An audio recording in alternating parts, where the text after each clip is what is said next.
శ్రీ గురుభ్యో నమః. శ్రీమాత్రే నమః. ఈరోజు మనం ఇంటర్ ఫస్ట్ ఇయర్ గద్య భాగంలో స్టోరీ చెప్పుకుందాం. శరణాగత రక్షణ. శరణాగతము అంటే ఏంటి? ఎవరైనా ఏదైనా కష్టాల్లో బాధల్లో ఉన్నప్పుడు వాటిని రక్షించమని వేరే వాళ్ళను వచ్చి కోరుకున్నప్పుడు నీకేం పర్వాలేదు నేనున్నానని భరోసా ఇవ్వడమే రక్షణ. అది శరణు వేడుకున్న వాళ్ళకి ఇవ్వడము శరణాగత రక్షణ. అంటే మనం నేనున్నాను నీకేం భయం లేదు అని చెప్తే వాళ్ళు ప్రశాంతంగా ఉండగలిగితే మనం రక్షణ ఇచ్చినట్టు అన్నమాట. ఇది శరణాగత రక్షణ. ఈ శరణాగత రక్షణం KLV శాస్త్రి గారు రచించారు. ఇది గద్య భాగంలో స్టోరీ. 6 మార్కులు వస్తాయి. దీన్ని తెలుగులో కానీ ఇంగ్లీష్లో కానీ రాసుకోవచ్చు. హుస్సేనర రాజ్యం అని ఒక రాజ్యం ఉంది. ఆ రాజ్యంలో శిబి చక్రవర్తి, షట్చక్రవర్తుల్లో ఈయన ఒకడు. అసలు ఈ శిబి చక్రవర్తి ఉన్నాడన్నమాట. అయితే సహజంగా అందరికీ కూడా తోటి వాళ్ళ మీద దయ కలిగడం అనేది సహజం. అంటే మనిషి ఒక మనిషి మీద అట్లా. కానీ ఈ శిబి చక్రవర్తి ప్రత్యేకత ఏంటంటే ఆయన మహారాజు అయినప్పటికీ కూడా పక్షుల మీద జంతువుల మీద అంటే భూత దయ అంటారు. అంటే భూతము అంటే ప్రాణి, ప్రతి ప్రాణి మీద దయ చూపిస్తాడు అన్నమాట. ఇది అందరికీ కూడా ముల్లోకాలకు పాకిపోయింది. శిబి చక్రవర్తి ఒక మానవుల మీదే కాకుండా క్రిములేంటి, కీటకాలేంటి, పక్షులు జంతువులు అన్నిటి మీద కూడా జాలి తలుస్తాడు. వాటి కోసం అవసరమైతే ప్రాణమైనా ఇస్తాడు అనేది ముల్లోకాల్లో కూడా వార్త పాకిపోయింది. అప్పుడు ఏమనుకున్నారంటే దేవలోకంలో ఇది మన వరకు తెలిస్తే కాదు కదా, ఇది నిజమైతే అందరికీ తెలియాల, అందరికీ తెలిసేటట్టు మనం చేయగలగాలి కూడా. ఎందుకంటే మంచి విషయాన్ని 10 మంది తెలుసుకుంటే వాళ్ళు మళ్ళీ మంచి చేయగలుగుతారు అన్నమాట. దానికోసమని ఆ దేవలోకంలో ఉన్నటువంటి ఇంద్రుడు అగ్ని ఇద్దరు కూడా మారు వేషాల్లో ఈ శిబి చక్రవర్తి పరిపాలిస్తున్న రాజ్యానికి బయలుదేరారు. ఈ ఇంద్రుడేమో పావురముగా, అగ్ని ఏమో డేగ అంటే గద్దగా, ఇద్దరు రూపాలు మార్చుకొని భూలోకానికి వచ్చారు. వచ్చి శిబి చక్రవర్తి రాజ్యంలో ప్రవేశించారు. ప్రవేశించిన తర్వాత ఎట్లయినా సరే వాళ్ళిద్దరూ ఆ చక్రవర్తి దగ్గరకు చేరాల. అది వాళ్ళ వ్యూహం అన్నమాట. దానికి వాళ్ళిద్దరు ఏం మాట్లాడుకున్నారంటే ఇంద్రుడితోటి అగ్నిదేవుడు అన్నాడు, నువ్వు పావురం కావు, నేను డేగనవుతాను, నా ఆహారం నువ్వు కదా అప్పుడు, అందుకని నేను నిన్ను వెంటబడుతూ ఉంటాను, నువ్వు ఆ భయంతో పరిగెత్తుకుంటూ పోయినట్టు పోయి ఎట్టనే నా రాజ్యంలో ప్రవేశించి రాజుగారి దగ్గర పోయి శరణు కోరుకో అని చెప్పాడు. సర్లే అనుకున్నారు. ఇద్దరు రూపాలు మార్చుకున్నారు. వచ్చారు. పావురం ముందు పోతుంది, వెనక డేగ తరుగుతూ ఉంది. ఈ భయంతో వణికిపోతున్నట్టుగా పావురం అటు ఇటు కొట్టుకుంటూ తిరిగి శిబి చక్రవర్తి దగ్గరకు వచ్చి అక్కడ వాలి, స్వామి నన్ను రక్షించండి, నన్ను తింటానని డేగ తరుగుకుంటూ వస్తుంది, నాకు భయం వేస్తుంది, నాకు బతకాలనుంది అని చెప్తాడు. అప్పుడు రాజు అంటాడు, ఇంకెందుకు నువ్వు నా దగ్గరికి వచ్చావు కదా, నీకేం భయం లేదు, నేను చూసుకుంటానని చెప్పాడు. ఇట్లయితే సరే నేను భయపడుతున్నట్టుగా పావురం శిబి చక్రవర్తి పక్కన వచ్చి కూర్చుంది. ఈలోపు డేగ తరుగుకుంటూ వచ్చింది. వచ్చి నా ఆహారం ఎక్కడ పావురం అనుకుంటూ చూసింది. చూస్తే ఆ పావురం రాజుగారి పక్కన ఉంది. రాజా ఆ పావురాన్ని వదలండి అని. ఎందుకు వదలాలా? అదేంటి అడుగుతారు. సృష్టిలో భగవంతుడు దానిని ఆహారంగా సృష్టించాడు. నేను ఆకలితో ఉన్నాను, కష్టపడి ఇందాక నుంచి తరుగుకుంటూ ఎంత దూరం నుంచో ప్రయాసపడుస్తున్నాను, ఇంకా ఆకలి పెరిగిపోయింది నాకు. నా ఆహారం ఎదురు ఉంచుకొని మీరు పక్కన పెడితే నేను ఏం తిని బతకాలా? నా ఆహారాన్ని నాకు వదలమంటాడు.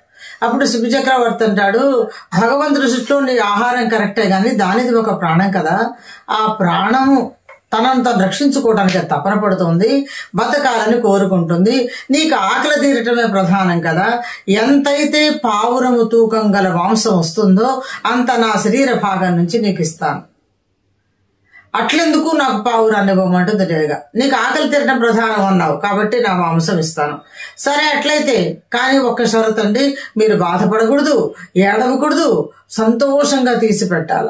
అప్పుడు శిబి చక్రవర్తి ఏం చేస్తాడు, పక్కనే ఉన్న తన భార్యకు సైగ చేస్తాడు. ఒక కత్తి తీసుకొని వస్తుంది ఆవిడ. వస్తే అప్పుడు కుడి భాగం నుంచి మాంసం అంతా తీయమని చెప్తాడు. కుడి భాగం నుంచి ఆమె కట్ చేసి మాంసం అయితే ఎట్లా పావురానికి సమానమైన మాంసం ఇస్తానన్నాడు కదా, ఒక త్రాసు తెప్పించి ఒకవైపు పావురాన్ని కూర్చోబెట్టి ఆ త్రాసులో తను కోసిస్తున్నటువంటి మాంసాన్ని పెడుతున్నాడు. భార్య కోసిస్తున్నది, ఆయన పెడుతూ ఉన్నాడు. కానీ ఎటువంటి బాధపట్టాలి, ఎందుకంటే పరోపకారం ఇదం శరీరం. మనం బతకటం అనేది పెద్ద లెక్కలోది కాదు. అసలు మనం పుట్టినందుకు బతికినందుకు మనం ఎవరికే ఉపయోగపడుతున్నాము. అందుకని పర ఉపకారమే మనకు లక్ష్యంగా ఉండాలి. అందుకని నేను బాధపడలేదన్నాడు. కానీ కోసి పెడుతున్నాడు, కుడివైపు భాగం అంతా కోస్తున్నది, ఇస్తున్నది, పెడుతున్నాడు. కానీ ఈ పావురానికి తగినట్టుగా సమానంగా అది తూగటం లేదు. చూడటానికి పావురం ఎంత ఉంది, ఇక్కడ మాంసం ఎంత ఉంది, కానీ తూగటం లేదు. అప్పుడు ఏం చేశాడంటే ఎడమ వైపుది కొయ్యమని సైగ చేశాడు భార్యకి. కుడివైపు అయిందిగా ఎడమ వైపుది కోసి పెట్టమని. సరే, ఎడమ వైపుది కొయ్యటం మొదలు పెట్టగానే ఆ శివ చక్రవర్తి కంట్లో నుంచి ఎడమ కంటి నుంచి ఒక్క డ్రాప్ కన్నీళ్ళలాగా బయటపడ్డాయట. అది చూసింది డేగ.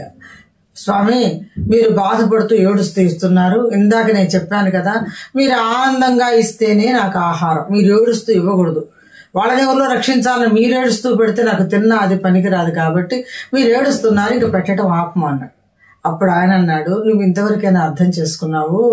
ఇందాకటి నుంచి కుడి భాగం కోస్తున్నప్పుడు నా ఎడమ భాగం ఆలోచిస్తూ ఉన్నది, కుడి భాగంతో అయిపోతుందేమో, నా భాగం రాదేమో, నేను కూడా ఆహారం అయితే బాగుండు అని బాధపడిపోతుంది అది. ఇప్పుడు ఎప్పుడైతే ఆ భాగం మీద కత్తి పెట్టానో దానికి కూడా ఆనందం కలిగింది. ఆ ఆనందంతో వచ్చినటువంటి బాష్పం ఒకే ఒక్క చుక్క, అది ఆనంద బాష్పం మాత్రమే, నేనేం బాధపట్టలేదు. ఇది ఆనందంగా ఇస్తున్నటువంటి తీసుకో. ఇంకా కోసి పెడుతున్నాడు, కోసాడు, పార్ట్ కూడా కోసాడు, అయిపోయింది. కానీ పావురం తోగలేదు. అప్పుడు శిబి చక్రవర్తి భార్యతో చెప్పాడట, నా తల కూడా నరికి త్రాసులో పెట్టేసేయి, ఈ భాగంలో ఉన్నటువంటి మాంసం చాలట్లేదు అని చెప్పాడు. అప్పుడు ఆవిడ కత్తి తీసుకొని, అంటే భర్త ఆజ్ఞానుసారంగా చేద్దామనుకుందా చక్రవర్తి, మహాచక్రవర్తి కాబట్టి అందున కూడా భార్య ఎటువంటిదో భర్తతో కూడా ఎటువంటి లక్షణాలు ఉన్నాయో భార్య కూడా ఎటువంటి లక్షణాలే ఉన్నాయి కాబట్టే కదా ఆమె కోసి పెట్టగలిగింది. అందుకని పెట్టబోయేలోపు గబక్కున ఇద్దరు ప్రత్యక్షమైనారట. ఎవరెవరు?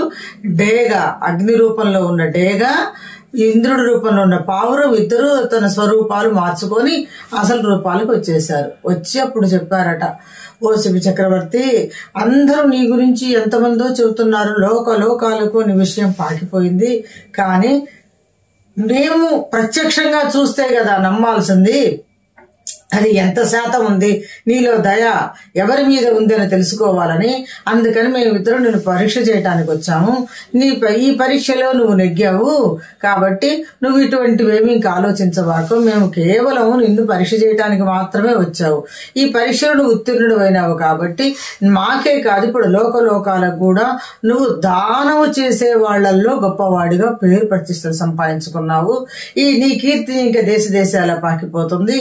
ఎందుకంటే నీ శరీరాన్నే కోసి ఇచ్చావు కాబట్టి సామాన్యమైన విషయం కాదు. అది బాధపడకుండా ఏడవకుండా నువ్వు సంతోషంగా పెట్టగలిగావు. దానికి సహకరించిన నీ భార్య కూడా చాలా గొప్పదే.